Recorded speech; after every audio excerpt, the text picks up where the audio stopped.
সম্মানিত প্রধান মেহমান ডক্টর সৈয়দ মোহাম্মদ ইনায়েতুল্লাহ আব্বাস সিদ্দিকী, উনি না আসলে হয়তো আমি আজকে এখানে আসতাম না, এটাও ঠিক। আমি জানি না ওনার বক্তব্য আমি শুনতে পারবো কিনা, তবে সোশ্যাল মিডিয়ায় ওনার বক্তব্য আমি ফলো করি, আমি দেখি। আমি আজকে আব্বাস ভাই আমার বক্তব্য শোনেন, আর আমি আজকে ওনার বক্তব্য থেকে বুঝতে পারলাম ইসলামের প্রতি তার দরদ আছে, আলহামদুলিল্লাহ। আমি চাই বিএনপি সরকার গঠন করলে দুইটা কাজ ওনারা আদায় করবেন। একটা হচ্ছে কাদিয়ানীদেরকে রাষ্ট্রীয়ভাবে অমুসলিম ঘোষণার দাবি আদায় করবে।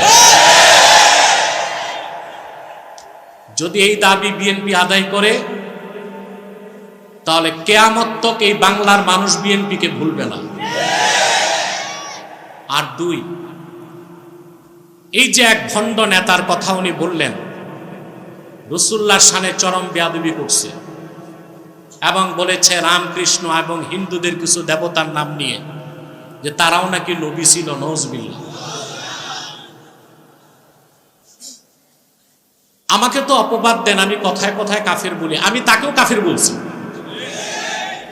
তওবা করতে বলছি, সে তওবা করে নাই। অথচ কুলাউড়াতে এক সংসদ সদস্য বিএনপির, তিনি আজান নিয়ে মন্তব্য করাতে আমি প্রতিবাদ করার পর তিনি প্রকাশ্যে ক্ষমা চেয়েছেন। হাজীগঞ্জে এক বিএনপি নেতা, তিনি একটা ভুল বক্তব্য দিয়েছিলেন পূজা মণ্ডপে, যে আমি স্টেজে তাকে সংশোধন করেছি এবং প্রকাশ্যে তিনি তওবা করেছেন। কিন্তু তিনি যাদের কথা বলেছেন তারা বড় বড় কুফরি করার পরও ক্ষমা চায় না। একে তো চুরি, আবার সিনা চুরি। এই হচ্ছে এক বড় অভিশাপ বাংলাদেশে। বক্তা প্রবক্তা, স্কলার আর স্ক্রু ড্রাইভার, এদের বক্তব্যে কোনো লাগাম নাই। আবার কিছু অ্যাথিস্ট নাস্তিক বেঈমান তো আছেই, আল্লাহ তার রাসূলের শানে বেয়াদবি করে। আমি চাই ওনারা সরকার গঠন করলে আল্লাহ তার রাসূলের শানে যারাই বেয়াদবি করবে তাদেরকে শাস্তির আওতায় আনতে হবে। এটাও আমি ওনাকে বলে রাখলাম। এবার উনি ব্যস্ত মানুষ, ওনার যাওয়ার অনুমতি আছে। সম্মানিত সুধী, আপনারা সুশৃঙ্খলতা রক্ষা করবেন। উনি চলে যাচ্ছেন, আমরা আস্তে আস্তে সামনের দিকে বাড়বো। আর পাশের পথটাকে ছেড়ে দেন যেন সহজে তিনি বেরিয়ে যেতে পারেন। প্রাণ খুলে আমরা জিকির করে নিচ্ছি, লা ইলাহা ইল্লাল্লাহ, লা ইলাহা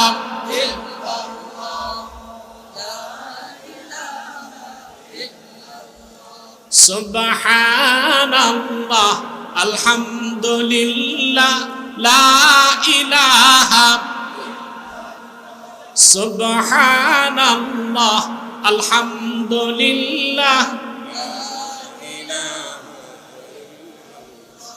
লা ইলাহা ইল্লাল্লাহ, লা ইলাহা ইল্লাল্লাহ, সুবহানাল্লাহ,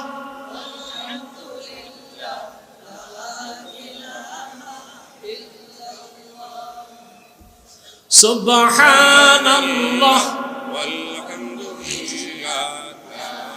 বসো সব। হাসবি রব্বি জাল্লাল্লাহু মা ফি কলবি গায়রুল্লাহ, নূর মুহাম্মদ,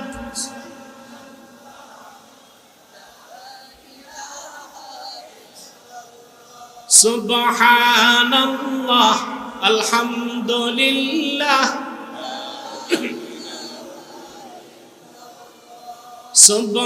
সুবহানাল্লাহ, আলহামদুলিল্লাহ, अल्लाह अल्लाह बोलो बंदे अल्लाह अल्लाह बोलो, जिक्र अल्लाह करते हुए राहे जन्नत चलो, লা ইলাহা সুবহানাল্লাহ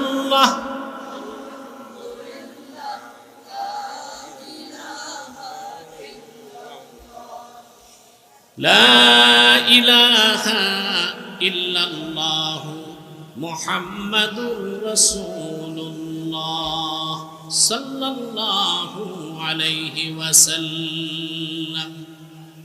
মাইকম্যান, মাইক ঠিক করতে হবে, আওয়াজটা ক্লিন করতে হবে। আমার তীব্র আওয়াজ দরকার নাই, পরিষ্কার আওয়াজ দরকার। কোনো ইকো থাকবে না, রিভার্ব থাকবে না, পিওর সাউন্ড থাকবে, পিছনে হরেন চলবে। এটা সরিয়ে দাও। সম্মানিত সুধী, আমরা এখানে আসতে পেরে খুশি না বেজার? পার্থিব জাগতিক আর্থিক রাজনৈতিক কোনো স্বার্থে আমরা আসি নাই। ঠিকটা ঠিক মতো হলো না। আমরা এসেছি আল্লাহ তার রাসূল মুহাম্মদ সাল্লাল্লাহু আলাইহি ওয়াসাল্লামের রেজামন্দি হাসিল করার জন্য, অন্য কোনো উদ্দেশ্য।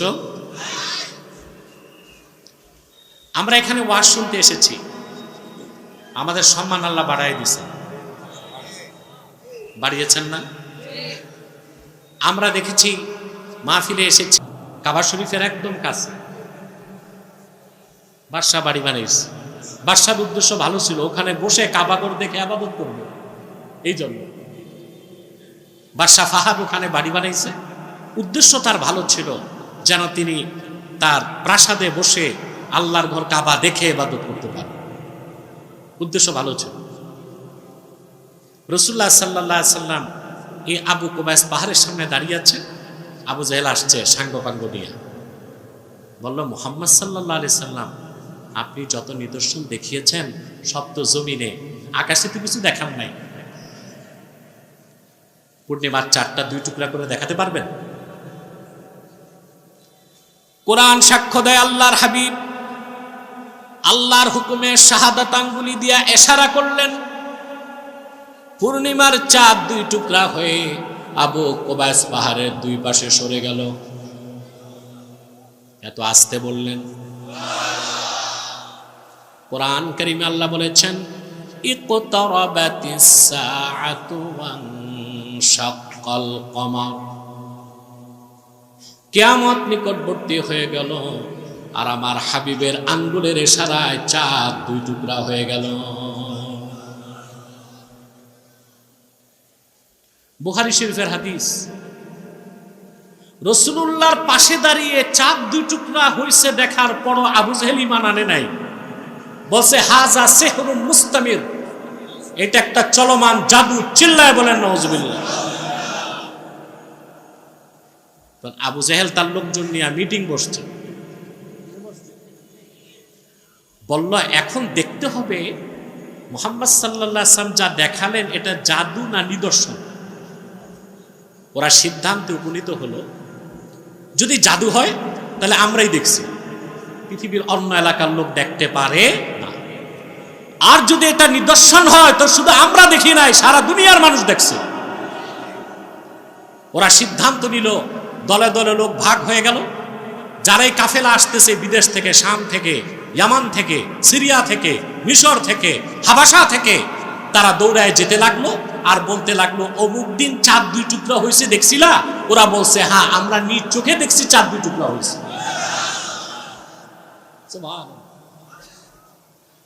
শুধু আরবের মানুষই দেখে নাই, আল্লামা সৈয়দ আনোয়ার কাশ্মীরি রাহিমাহুল্লাহ বুখারী শরীফের যে তাকরীর তার ফাইজুল বারীর মধ্যে তিনি উল্লেখ করেছেন, কদ শাহাদাহু রাজুলুম মিনাল হিন্দে ইসমুহু ভোলরাজ।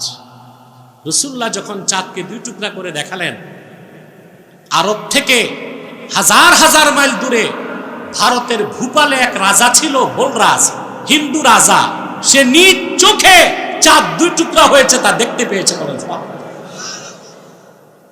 কি নাম ছিল রাজা? ভোলরাজ। সৈয়দ কাশ্মীরি এতটুকু উল্লেখ করছেন, মাইকটা এখন লাইনে আসছে, আরেকটু আরেকটু আরেকটু, যে সাউন্ডটা প্রতিবিম্ব হয়, প্রতিধ্বনি হয়, এটাও বন্ধ করে দাও, পরিষ্কার আওয়াজ লাগবে। কথা বোঝা যাচ্ছে? শব্দে শব্দে। তা আপনারা জিম মেরে বসে গেছেন, কথা টথা বলবেন না। প্রিয় বন্ধুগণ, সৈয়দ কাশ্মীরি এতটুকু তথ্য দিচ্ছেন, এর বেশি দেন নাই। অন্যান্য ইতিহাসের কিতাব সাক্ষ্য দেয়,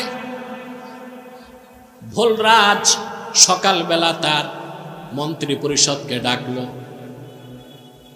জ্যোতিষদেরকে ডাকলো, ধর্মের পণ্ডিতদেরকে ডাকলো, তারপর বলল, গত রাতে আমি এক অত্যাশ্চর্য ঘটনা দেখেছি। কি দেখছেন? সে বলল, আমি দেখলাম পূর্ণিমার চাঁদ দুই টুকরা হয়ে দুই দিক সরে গেছে। অনেকক্ষণ পর আবার জোড়া লাগছে। তারা জিজ্ঞেস করছে, স্বপ্ন দেখছেন? সে বলল, না, দিব্য জেগে জেগে দেখছি। ধর্মবেত্তারা বসলো, ধর্মগ্রন্থ গবেষণা করে ওরা বলল, যা দেখছেন ঠিক দেখছেন। বলে, তার মানে? বলে, আমাদের ধর্মগ্রন্থে ভবিষ্যৎবাণী আছে, তাম পৃথিবীর মানুষের মুক্তির জন্যে আল্লাহর আখির নবী মুহাম্মদ সাল্লাল্লাহু আলাইহি ওয়াসাল্লাম মক্কায় আগমন করবেন। কাফেরদের চ্যালেঞ্জের জবাবে তিনি চাঁদকে দুই টুকরা করে দেখাবেন। গত রাতে সেই ঘটনা ঘটেছে, আর আপনি সেই সৌভাগ্যবান যে নিজ চোখে দেখতে পেয়েছেন। ইতিহাস বলে, পরবর্তীতে ভোলরাজ তার পরিবার পরিজন নিয়ে আরবে যে রাসূলুল্লাহর কাছে ইসলাম গ্রহণ করে মুসলমান হয়ে গেছে। এখন আপনাদের কাছে আমার প্রশ্ন, আবু জেহেল তো রাসূলুল্লাহর পাশে দাঁড়ায় দেখছে, কথা বলেন, মুসলমান হয়েছে? তো ওরা যত নিদর্শন দেখতে চেত সবও যদি আল্লাহ দেখাইতেন, মুসলমান হইতো? সে কথাটাই আল্লাহ বলেছেন, প্রিয় হাবিব, وَيَقُولُ الَّذِينَ كَفَرُوا لَوْلَا أُنْزِلَ عَلَيْهِ آيَةٌ مِّن رَّبِّهِ।